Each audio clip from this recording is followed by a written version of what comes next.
Well, what a fantastic day for English cricket, and of course the sponsors Investec as well, after seeing that fantastic win by England. Who would have thought that a week ago, that England would trump Australia by 169 runs in the first Investec Test match? We billed it as a really tight contest between the two teams, with probably Australia having the edge before it started, but England have been triumphant today, and deservedly so. Now, where was the match won and lost? I'll take you back to the 14th over of the first innings of each team, particularly first innings of England when they won the toss and batted first. 14 overs, they were 43 for 3, so they were struggling. Adam Lyth was out, Alistair Cook had been caught behind, and Ian Bell had departed for just a single. England were really rocky on that first hour on the first day.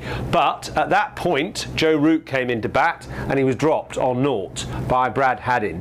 He made Australia pay, and you can see how, if you follow the blue line here through the England innings, there was no wickets then taken as Root and Balance took root, if you like.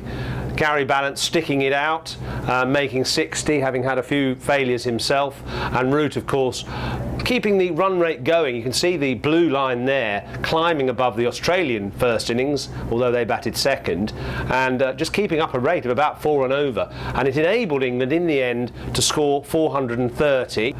Australia at their 14th over were 52 for 1, with David Warner back in the pavilion, but they didn't manage to capitalise on a decent start, and the England bowlers gradually whittled away at the Australian order. First Steve Smith getting out, then it was Chris Rogers, who played pretty well, Michael Clarke, a fairly sort of quick run of wickets in the middle order, with Adam Voges and Shane Watson departing. And what England did was they ground Australia down for 308 all out. England had made 430, that was probably 100 too many in the first innings. A par score would have been 308 or 320.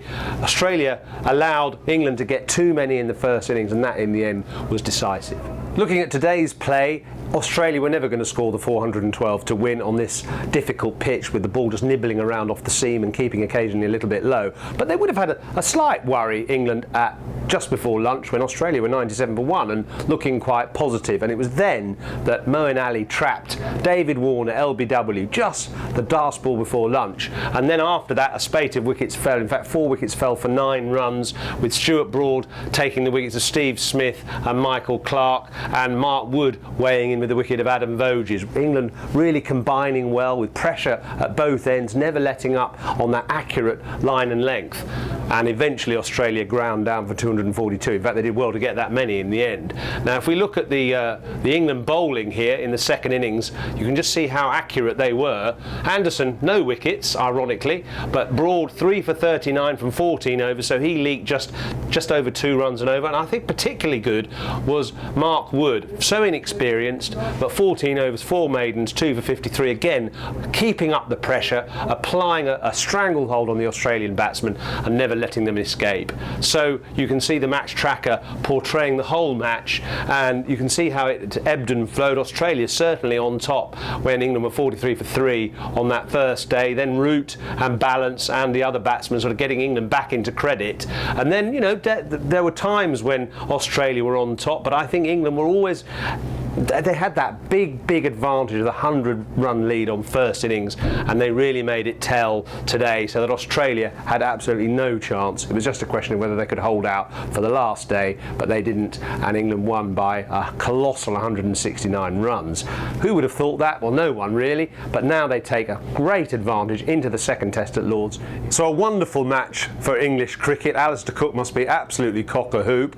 Australia, well, they must be really looking inwardly and wondering what they need to do. I think one of the things they need to do is get rid of Brad Haddin, because he's 37 years old, he's averaging probably less than 18 with the bat, and he just looks fallible with the gloves. So they need to bring in some new blood before the Lord's Test on Thursday, otherwise England could run all over them again.